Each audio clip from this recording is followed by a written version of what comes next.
وقال الذين لا يرجون لقاءنا لولا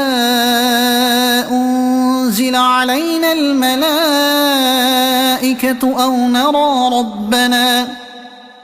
لقد استكبروا في أنفسهم وعتوا عتوا كبيرا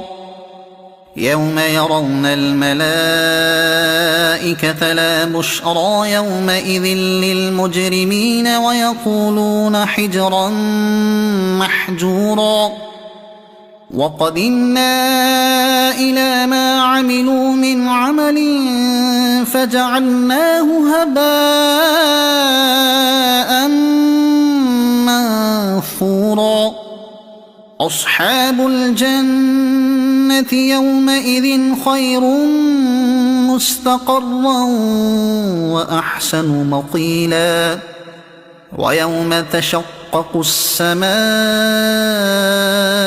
بالغمام ونزل الملائكة تنزيلا الملك يومئذ الحق للرحمن وكان يوما على الكافرين عسيرا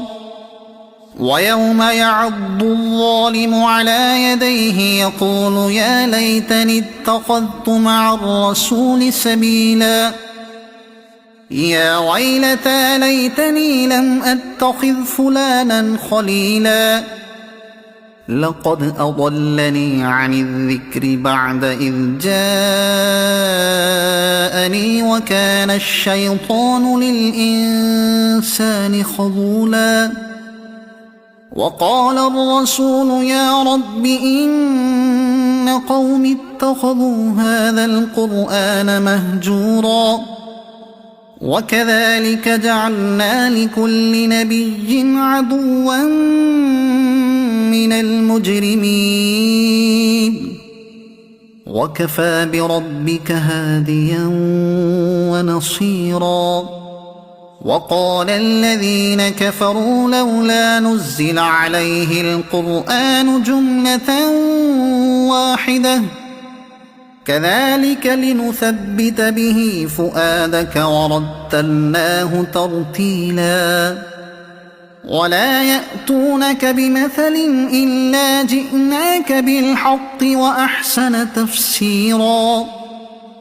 الذين يحشرون على وجوههم إلى جهنم أولئك شر مكانا وأضل سبيلا